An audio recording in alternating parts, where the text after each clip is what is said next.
नमस्कार।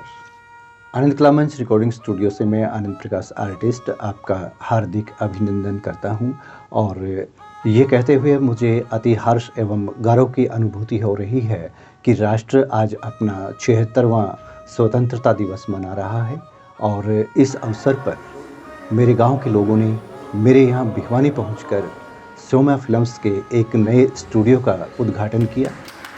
और सबसे बड़ी बात गर्व की ये है कि इन्होंने आज मेरे साथ मिलकर मेरा जन्मदिन भी मनाया।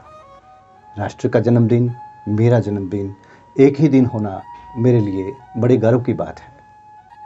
तो इसके लिए मैं इन सब का आभार व्यक्त करता हूँ और देशवासियों को स्वतंत्रता दिवस की हार्दिक शुभकामनाएं देते हुए आज एक सूचना साझा कर रहा हूँ कि आज से हम आनंद कला मंच पर एक साक्षात्कार की कड़ी शुरू करने जा रहे हैं जिसका शीर्षक है लोग मेरे गांव के। गांव के लोग से अभिप्राय ये है कि इस देश की जो जनता गांव में बसती है वो सब मेरे गांव के लोग हैं। लेकिन फिर भी यदि मैं बात करूं अपनी जन्मभूमि की तो मेरा गांव झोझुकना है। चरखी दादरी जिले का एक महत्वपूर्ण गांव झोझुकना जो कि दादरी सतनाली रोड पर आदमपुर डाड़ी के बाद 5 किलोमीटर की दूरी पर है। यदि भिवानी ज़िले की बात करूं तो ये गांव पहले भिवानी ज़िले में रहा है और भिवानी से 39 किलोमीटर की दूरी पर स्थित है, यानी अरावली पर्वत श्रृंखला की तलहटी में ये गांव बसा हुआ है। पर्वत हैं, पत्थर हैं, लेकिन पत्थर जैसे लोग नहीं हैं वहाँ पर। बहुत ही कोमल हृदय हैं। समाज सेवा की भावना उनके दिलों में कूट कूट कर भरी हुई है और इसी भावना से अवगत करवा रहा हूँ आज आपको आनंद कला मंच से लोग मेरे गांव की पहली कड़ी में अशोक बंटी से। स्वागत है आपका आनंद कला मंच रिकॉर्डिंग स्टूडियो में। नमस्कार आनंद जी। जी सबसे पहले तो मैं आपको आपके जन्मदिन की ढेर सारी शुभकामनाएं देता हूँ। जी शुक्रिया। गौरव की बात है कि देश की आज़ादी के 75वें साल के बाद और उसी दिन आपका जन्म आना, ये भी मैं अपने आप में आप गर्व महसूस कर रहा हूँ कि मैं ऐसी शख्सियत से आज मिला हूँ। आपका बहुत बहुत धन्यवाद जो आपने मेरे को यहाँ आपके इनॉग्रेशन पे बुलाया। जी शुक्रिया आपका। और अब हम बात करते हैं जो आपने कार्य किए हैं उनके बारे में। तो सबसे पहले हमारे दर्शक जानना चाहेंगे जी कि आपका जन्म कहाँ हुआ और कब हुआ? आनंद प्रकाश जी, मेरा जन्म जींद में 17 अगस्त 1988 को हुआ था। जी 17 अगस्त सन 1988। जी। और माता पिता के बारे में आप बताएंगे? मेरे पिताजी सेंट्रल कोऑपरेटिव बैंक में एज ए क्लर्क थे। जी। सन 1974 में उन्होंने ज्वाइन किया था। जी। उसी बात मेरे फादर जी की शादी होने के बाद हम वहीं शिफ्ट हो गए। मेरा जन्म वहीं का है। जी। तो गांव झोझुकला की गलियों से आज जब हम गुजरते हैं तो बच्चे बच्चे की जुबान पर एक नाम होता है अशोक बंटी। जिससे पूछो वो यही कहता है कि गांव में इतने विकास कार्य युवा समाज सेवी अशोक बंटी ने करवाए हैं। कुछ लोगों को ये सुनकर के आश्चर्य होता होगा, कुछ ये भी कहते होंगे कि कार्य तो होते ही रहते हैं। तो इस बारे में आपका क्या कहना है? आनंद प्रकाश जी, मैं आपको बता देता हूँ कि मैंने MBA तक मास्टर डिग्री की है। जी। IB मेरा मास्टर सब्जेक्ट था इंटरनेशनल बिजनेस। जी। और मैं एक्सपोर्ट का काम कर रहा हूँ 2006 से। जी। जी। मेरी बड़ी सिस्टर की शादी अहमदाबाद में हुई है। जी। तो मेरे जीजा जी ने मेरे को गाइड किया जी कि आप आगे फ्यूचर में क्या करोगे, कोई कंपनी में जॉब करोगे, इससे अच्छा आप साथ के साथ पढ़ाई भी कर लो और अपनी जॉब भी कर लो। आपका एक्सपीरियंस हो जाएगा, तब तक आप 5-7 साल पढ़ाई करोगे। तो मैंने उनकी बात मानी और ये सौभाग्य की बात है कि हमारी बड़ी सिस्टर की शादी ऐसे परिवार में हुई। और एक मेरे फादर का सपना था कि रिटायरमेंट के बाद गाँव में जाएंगे। और हर माँ बाप का यही सपना होता है कि मेरे बच्चे पढ़ लिख के बड़े होके बड़े शहर में जाएं, बड़े आदमी बने, अंबानी अडानी बने, बड़े IPS IAS बने। लेकिन मेरी भी यही सोच थी कि जो मेरे फादर साहब 99 में एक्सपायर हो गए थे, एक्स ग्रेशियर में मेरे बड़े भाई को उनकी जगह जॉब मिल गई थी। जी। तो हमने बड़ी परिस्थितियों में, मेरे फादर साहब क्लर्क थे तो वो एज एक 4th क्लास पे लगे थे। लेकिन धीरे धीरे उनकी प्रमोशन होती गई और मैं भी अपने बलबूते पे खड़ा हो गया था। चारों बहन भाइयों की शादी भी बाद में हुई है फादर साहब के एक्सपायर होने के बाद। सबसे बड़ी सिस्टर है, फिर वो भाई है, फिर एक और सिस्टर है, फिर मैं हूँ। तो मेरे मन में थी ये कहीं ना कहीं कि अपने गांव में जाके कुछ कर। आमतौर पर देखा गया है कि जब गांव का कोई व्यक्ति गांव से बाहर चला जाता है किसी भी कारण से, अपने जीवन यापन के लिए, नौकरी के लिए, जैसे भी, और उसके बच्चे जब लौट करके गांव में आते हैं तो ज़्यादातर लोग उनको पहचान नहीं पाते हैं। पूछते हैं कि ये लड़का किसका है या ये लड़की किसकी है। भाई गांव में धीरे धीरे धीरे धीरे परिचय बढ़ता है। तो जहाँ तक मैं समझता हूँ, मेरे गांव के लोग, यानी कि लोग मेरे गांव के कि इस कड़ी को देखने वाले लोग भी ये जानना चाहेंगे कि आपकी पारिवारिक पृष्ठभूमि क्या रही है। जैसे कि आपके दादा परदादा का परिचय थोड़ा सा दीजिए, ताकि वो आपके पिताजी की पीढ़ी से होते होते जब आप तक आए तो गांव के जो लोग आपको नहीं जानते वो आपको जान जाएं। आनंद प्रकाश जी, मैं बताना चाहूँगा आपके दर्शकों के, आपके चैनल के माध्यम से। जी। मेरे दादाजी का नाम धर्मचंद था जी, और मेरे दादाजी के छोटे भाई का नाम खेमचंद था। जी। उन्होंने बड़ी परिस्थितियों में गुजारा करके दूसरों की ज़मीन जायदाद बोके अपना गुजारा किया और धीरे धीरे अपने बच्चों को अपने बलबूते पे सेट करवाया। मैं तो ये मानता हूँ कि मेरे दादा परदादा की आज चली हुई नीतियों पे हम अपने कामयाब होने में सफल हुए हैं। और मैं आपको ये भी बताना चाहता हूँ आनंद प्रकाश जी कि मेरी माँ ने भी यही कहा था। मेरे फादर साहब 99 में गुजर गए तो मैं उस टाइम तो 13-14 साल का था। फिर माँ ने भी कहा कि बेटा गांव में जब मन नहीं लगेगा कैसे क्या करेगा। फिर मैं बोला मन लगाऊंगा मैं, मेरे गांव की सेवा मेरे को करनी है। तो मैं 2011 को मेरी शादी हुई थी और मैंने उसी दिन से अपना एक प्रण लिया था कि मैं अपना इनकम का 10% सोशल सेवा में लगाऊंगा, चाहे वो रोटी बैंक का माध्यम हो, रेलवे स्टेशन पे गरीबों को जो भी करके, स्कूलों में बच्चों को किताबें वगैरह करके। तो फिर मन में आया आज से 2.5 साल पहले, जब ये कोविड का कोरोना काल में देखा लोगों को इधर उधर भागते, सिलेंडर लेके लोग भाग रहे थे, तो मन में आया कि शहर में घुटन होने लगी, गांव में चलेंगे। बस उसी दिन मैंने मन बना लिया था। 2 जून 2020 को गांव जोजू कला में मेरे जैसे ही पैर पड़े, मन को एक शांति सुकून मिला। और एक मेन बात ये होती है कि अपने समाज में आपको पता ही है कि सबसे पहले दादा कौन है, ताऊ कौन है, चाचा कौन है, और ये जोजू कला की और अपने सांगवानों की ये सबसे मेन बात और ख़ास बात लगी, क्योंकि सांगवान में पीढ़ी वाला सिस्टम है। मेरी पीढ़ी 22वीं है। तो मेरे किसी बुजुर्ग ने, आप जैसे समझदार ने बताया कि 23वीं वाले का तू चाचा, 21वीं वाला तेरा चाचा। मैं ये तो बहुत बढ़िया चीज़ है भाई, ये तो बनाने वाले बुजुर्ग बना गए। एक दिन मेरे बेटे ने मेरे से सवाल किया कि आपके मेरे दादाजी और आपके परदादाजी वो कहाँ रहते थे। तो मैं इसीलिए गांव में उसको वापस लाया। मेरा भी मोटिव यही था कि जब मैं ही नहीं जानता चाचा दादा था वो, तो औलाद कैसे जानेंगे। ये सोच के मैं गांव में आया और तब से मैं अपने सोशल कामों में लगा हुआ हूँ। सबसे पहले एक्चुअल में क्या था, गांव में जैसे ही आया तो गांव के लोगों ने उस टाइम 2 जून 2020 को इलेक्शन 5-6 महीने नज़दीक था, तो सब अपने अपने तैयारियों में जुटे हुए थे। फिर लोगों ने ग्रामवासियों ने पंचायत की। उस पंचायत का एजेंडा था भाई सभी सोशल काम करने के लिए सरपंच में खड़े हो रहे हैं, तो सबकी अपनी अपनी भूमिका बताओ भाई आप लोग क्या करोगे। अपने गांव देहात में आपको पता ही है 100-200 रुपए कुओं से इकट्ठे करके फिर आवारा पशुओं को गौशाला में छोड़ के आते थे। तो वहाँ पंचायत में सभी 5-6 जो भी कैंडिडेट थे सभी आ गए। सबसे अलग अलग क्वेश्चन किए गए, आप क्या करना चाहते हो, आप क्या करना चाहते हो। तो ग्रामवासियों ने, सीनियर लोगों ने बताया कि ये तो हम बताएंगे भाई, आप सभी बोल रहे हो कि सेवा करेंगे, सेवा का भाव सबका अलग अलग है। तो सबने बोल दिया कि अब की बार जो 3-4 लाख रुपए का जो भी खर्चा आएगा सालाना वो इन सरपंचों में डिवाइड कर दो। ये बात सुन के सबकी सिट्टी बिट्टी गुल हो गई। कोई बोलता है कि मैं तो अभी देखूंगा, इलेक्शन लड़ने का मूड नहीं है, आगे देखेंगे, परिवार साथ में है, गांव साथ में, ये करके कोई बैठ गया, कोई उठ गया, कोई 5100 बोल रहा, कोई 1100 बोल रहा। जब मेरा नंबर आया तो मैं अपने ग्रामवासियों से ये बोला कि सबसे छोटी एज का मैं ही हूँ आप लोगों के बीच में, 2 शब्द मेरी भी इजाज़त हो तो। बिल्कुल। बोले जी बिल्कुल इजाज़त है, बताओ। मुझे चाहे 1 रुपया लगो चाहे 5 लाख लगो, और 5 साल के लिए आपको आवारा पशु मैंने गोद ले लिया। ठीक। तो लोगों की बहुत अच्छी सहानुभूति मिली। मैं पिछले 2 साल से वो मेरा काम कंटिन्यू कर रहा हूँ। दिसंबर के लास्ट महीने में हम उनको गौशाला में छोड़ देते हैं, जो भी खर्चा लगता है वो मैं पे करता हूँ।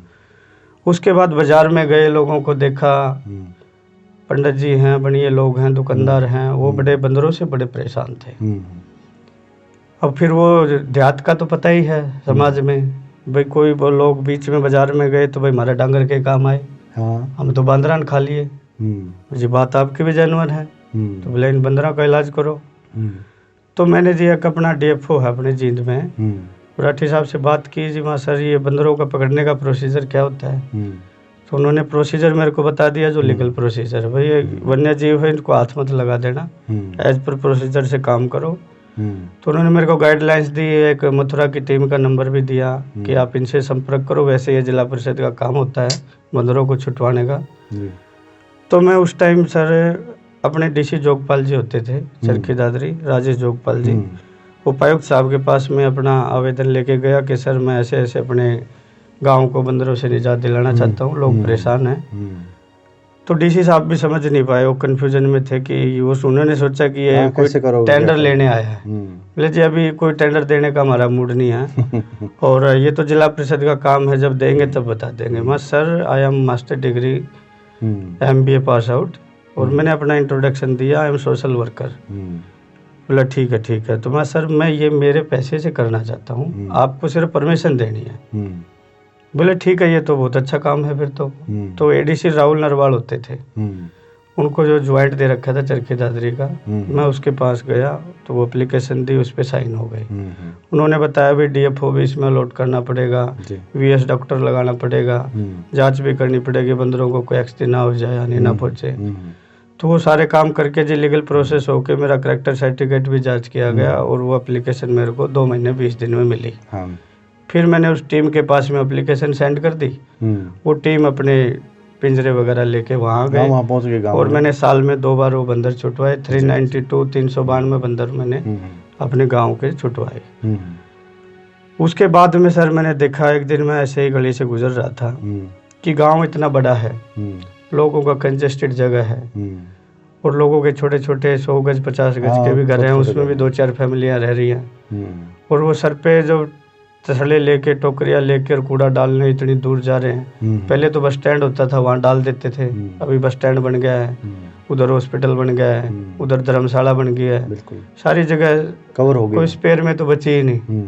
तो मैंने उसी दिन टारगेट किया, मैं 17 अगस्त को, आज से पीछे अभी 2 दिन बाद मेरा जन्मदिन है जी। और 17 अगस्त को 2021 को मैंने गाँव को इकट्ठा किया जी। और गांव को अपने जन्मदिन पे एक ट्रैक्टर ट्राली भेंट की जी। जो कि 12 घंटे कंटिन्यू चलती है, एक ड्राइवर छोड़ रखा है, सफाई वालों को भी एकदम साथ में रखते हैं, और वो मैंने अपने सोशल काम में पिछले 1 साल से लगा रखा है। तो फिर बीच में कोविड आया, मैंने देखा जी कोविड में लोग इतने परेशान थे, तो 1-1, 1.5 के फुट तो हर डिपार्टमेंट की ड्यूटी लगाई हुई थी, भी पौधे लगाओ। मैं 80-90 और 100 रुपए के पौधे हायर करके नर्सरी से 3-4 नर्सरियों से 5100 पौधे मैंने अपने गांव झोजू कला में लगाए, शमशान घाट में लगाए। पौधे लगाना बड़ी बात नहीं है, उनको पालना, ये नर्सरी के बच्चे हैं, उनको पालना बड़ी बात है। नर्सरी के बच्चों की 3 साल तक केयर करोगे तो ये आपके अगले 300 साल तक करेंगे। बिल्कुल। मैंने उसके लिए 20 बाई 20 का पानी का हौद बनवाया और उसमें 200 फीट की पाइप लगवाई, ताकि उसमें पौधे डालने के लिए एक बंदे की ड्यूटी लगाई, और जो टीम के साथी है वो भी पूरा कोऑपरेशन करते हैं मेरे साथ। तो ये मैंने यही सोचा जी, मैं अपनी तरफ से ज़्यादा से ज़्यादा जो भी गाँव वासियों के लिए करूँ, तो मैंने कर दिखाया जी। तो इस बातचीत में सबसे महत्वपूर्ण बात जो है वो ये निकल के आई है, चाहे बात पर्यावरण संरक्षण की हो, वन्य संरक्षण की हो, या फिर वन्य प्राणी संरक्षण की हो, आप उसमें बढ़ चढ़ करके भाग लेते हैं। तो कभी ना कभी कोई ना कोई दिक्कत भी इस दौरान आपको आई होगी, तब कैसा लगा आपको? क्योंकि गांव में क्या होता है कि जो कोई भी अच्छा काम करता है उसके लिए अच्छा काम किया, इसके लिए इसको धन्यवाद दें, ऐसी भावना बहुत कम लोगों में होती है। ज़्यादातर ये सोचते हैं कि भाई ये ऐसा काम क्यों कर रहा है, क्योंकि बीच में देखिए राजनीति की बात आई थी जी। तो समाज सेवा राजनीति के माध्यम से भी की जा सकती है, अपने किसी काम के माध्यम से भी की जा सकती है जी। यानी कि हर वो काम जिसके करने से हमारे समाज और राष्ट्र को कुछ ना कुछ मिलता है, वो समाज सेवा है। तो मेरा कहने का मतलब ये है कि आपने ये समाज सेवा की, गांव की समाज सेवा की, अपने परिवेश की समाज सेवा की, तो उससे आपको एक सुकून मिला, ये तो मैंने आपकी बातचीत से जाना। लेकिन साथ साथ मैंने ये भी महसूस किया है ग्रामीण परिवेश में कि जो कोई भी अच्छा काम करता है उसके प्रति दो तरह के लोग अवश्य ही सामने आते हैं कि भाई ये हमारे से छोटी उम्र का होकर के ऐसा क्यों कर रहा है, लोग इसकी इज्जत इतनी क्यों कर रहे हैं, हमारा मतलब कि लोग मतलब इतना आदर सत्कार क्यों नहीं कर रहे। क्या कभी ऐसा भी महसूस हुआ? आनंद प्रकाश जी, आपने बहुत गहराई की बात पूछ ली कि इस बीच में मेरे को बाधाएं भी मिली जी। बीच में कुछ शरारती तत्वों की वजह से मेरा ट्रैक्टर भी बंद हो गया था हम्म, और लोगों के बीच में जनता में मैसेज डाल दिया। उस time day by day petrol increase हो रहा था, डीजल के भाव भी इंक्रीज हो रहे थे। तो लोगों ने ये सोचा कि एक जुमलाबाजी बनाते हैं। पहले क्या था, ये कचरा हम कलाड़ी की सीमा में डालते थे। जी, जी। वहाँ एक पहाड़ खोद रखा था, वो हाँ। भी अनलीगल तरीके से खोद रखा था। वहाँ के क्रेशर वालों से, नज़दीक वालों से बातचीत की, भाई यहाँ कूड़ा डालने, बोला जी ये तो अनलीगल खोदा हुआ है, भरना ही है और यहाँ ये कभी भी नहीं भरेगा, यहाँ डालते रहो।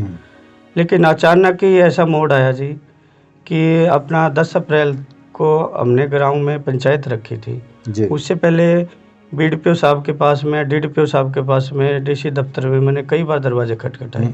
सिर्फ उसी वजह से कुछ लोग मेरे को टॉर्चर कर रहे थे। डे बाय डे ड्राइवर को धमकाना, सुबह सुबह फ़ोन करना, इसको बंद कर दो, ये हमारी जगह है, आज के बाद डालने नहीं देंगे, मारपीट, गाली गलौच, मतलब कई टाइप की बातें हुई। थोड़ा मेरा मन टूट गया था। मैंने उन लोगों से कही जी 15 दिन का मेरे को समय दो, मैं डीसी साहब के पास जाता हूँ। अपने डीसी साहब वहाँ उस टाइम प्रदीप गोदारा जी थे जी।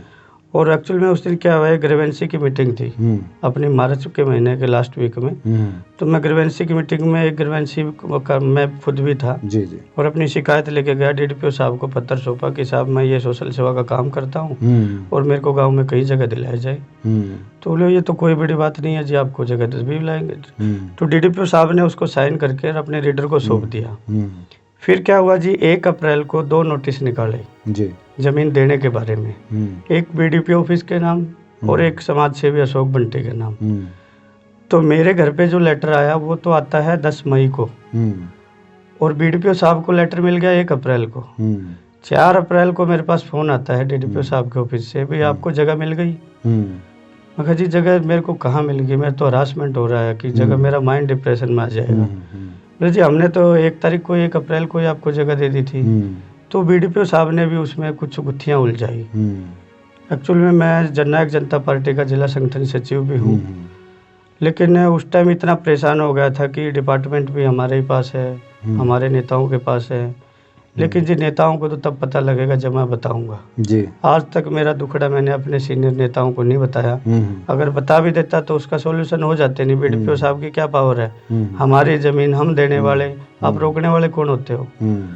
तो ऊपर हाईकमांड को मैंने बताया नहीं, अपने अंदर ही अंदर घुटता रहा, एक दूसरे लोगों से शेयर करता रहा, ये मजबूरी आ गई क्या करें। तो लोग गांव के इकट्ठे होके अपने ब्लॉक में भी गए बीडीपीओ साहब के पास में। बीडीपीओ साहब ने उस दिन देखा कि गांव वाले आ रहे हैं तो वैसे झूठा जुमलेबाजी करके अपना बचाव करके वहाँ से निकल गए और हमारे को नहीं मिले। तो ट्रैक्टर उधर से कलाली वाले ग्रामवासियों ने बंद करवा दिया। ट्रैक्टर भरा का भरा वापस गांव में आ गया। लोगों ने सलाह दी भाई ट्रैक्टर को लेके बीडीओ ब्लॉक में चलो। हम वहाँ बीडीओ ब्लॉक में गए और वहाँ ज्ञापन सौंप दिया सेक्रेटरी साहब को। वहाँ सीआईडी वाले बंदे भी आ गए थे, उन्होंने भी हमारी तकलीफें पूछी क्या दिक्कत है। बीडीपीओ साहब को भी अल्टीमेटम दे दिया भाई ये सोशल काम कर रहा है, जगह क्यों नहीं दे रहे हो। फिर हमने ग्राम लोगों ने सभी ने एक ही बात की भी 10 अप्रैल को गांव की पंचायत रखेंगे जी। 10 अप्रैल 2022 ये अभी इसी साल अभी 4 महीने पहले जी। मतलब जब भी लोगों को ऐसा महसूस हुआ कि इलेक्शन आने वाला है उसी टाइम मेरे को टॉर्चर करके कुछ ना कुछ ऐसी हरकतें करनी शुरू कर दी और लोगों में मैसेज फैला दिया कि डीजल बढ़ गया, वो अपने ट्रैक्टर ट्राली को लेके जींद गया। लेकिन तकलीफ तो मेरे अंदर थी, लोगों को बताना भी जरूरी था। तो बताएंगे नहीं तो समझेंगे कैसे। वो तो एजेंडा अगर सामने वालों का तो कामयाब हो गया था। 5 दिन ट्रैक्टर गाँव में घुसा नहीं, तो समस्या बहुत थी जी। ये सब देखते हुए फिर गांव की पंचायत हुई, मौजूदा लोगों को इन्फॉर्म किया कि ये साहब पंचायत है। अपने जो सीनियर ब्रिगेडियर कर्नल जनरल जो भी अपने गांव के एसपी थे सभी सबको सीनियरों को बताया। सबने सलाह दी भाई बात बताने से समस्या का हल होता है। तो ग्राम पंचायत में फिर बीडीपीओ साहब अपना फ़ोन बंद कर गए। सेक्रेटरी साहब जो अपने गांव के थे वो तो हल लगाए नहीं, दूसरे गांव के सेक्रेटरी भेज के वो बोला जी फटाफट जो भी एजेंडा है बताओ, हम तैयार हैं, जगह दे दी। क्योंकि वो एक भय और डर की वजह से मिली। उससे पहले मेरे को जो 15 दिन टॉर्चर किया गया, वो तकलीफ एक दिन ऐसी हुई कि अंदर अंदर से घुटन हो गई थी और ज़मीर भी टूट रहा था। अंदर से आवाज़ आ रही है कि इतने काम कर रहे हो, इतना एक सोच लेके आए हो कि गांव को कहाँ पहुँचाना है, और फिर आपको टॉर्चर किया जा रहा है।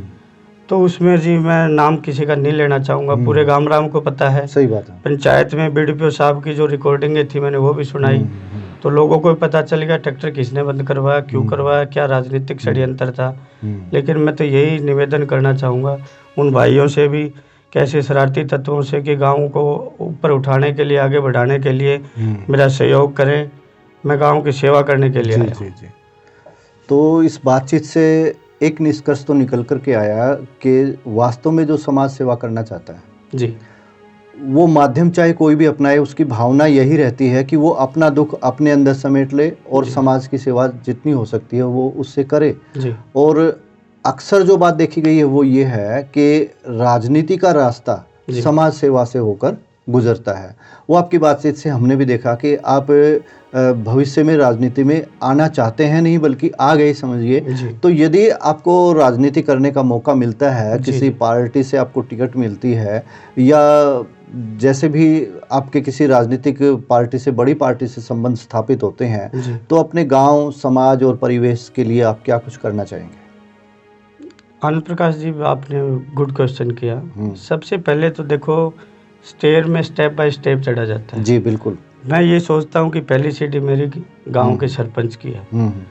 जब मैं उस सीट पे जिस दिन बैठूंगा, मैंने ये जब सोचा है, जब से मेरे दिमाग में आया कि सेवा तो कर रहे हो, बिल्कुल, कुछ सरकार की मदद मिल जाए और गांव का भला हो जाए, इससे अच्छा और क्या चाहिए। बिल्कुल, ये सेवा का भाव के लिए ही मतलब राजनीति भी ज्वाइन करनी पड़ी। जी बिल्कुल, क्योंकि स्पोर्ट जरूरी होती है। एक अल्टरनेट स्पोर्ट आपकी किसी पार्टी से नहीं होगी तो अफसरशाही हैवी हो जाएगी। तो हम कहना चाहेंगे कि दीवारें रास्ता बताती हैं, करमवीर जब अपने पथ पे हिम्मत से आगे बढ़ता है। ऐसा ही जज्बा हमने आपके व्यक्तित्व में देखा है और जहाँ तक मैं समझता हूँ दर्शक भी इस बात को मानेंगे कि इनका व्यक्तित्व एक प्रेरक व्यक्तित्व है। युवाओं को इनसे प्रेरणा लेनी चाहिए, समाज सेवा के क्षेत्र में आगे आना चाहिए और इसके बाद ये जो करते जाएंगे वो देखेंगे और इनसे हम अपनी बातचीत की कड़ियाँ जारी रखेंगे। लोग मेरे गांव के अंतर्गत जो भी लोग गांव देहात से, मेरे अपने गांव से या किसी भी गांव से आएंगे और अपने अनुभव साझा करेंगे, उनको हम आनंद कला मंच यूट्यूब चैनल पर प्रस्तुत करेंगे। अलावा इसके प्रतिभाओं को हम सोमा फिल्म्स के बैनर तले बनने वाली फिल्मों में भी काम देंगे, मौका देंगे अपनी प्रतिभा को उभारने का। अशोक बंटी जी, आप स्टूडियो में आए, इसके लिए आपका बहुत बहुत धन्यवाद। आपका भी बहुत बहुत धन्यवाद आनंद प्रकाश जी। शुक्रिया दर्शकों, नमस्कार। नमस्कार।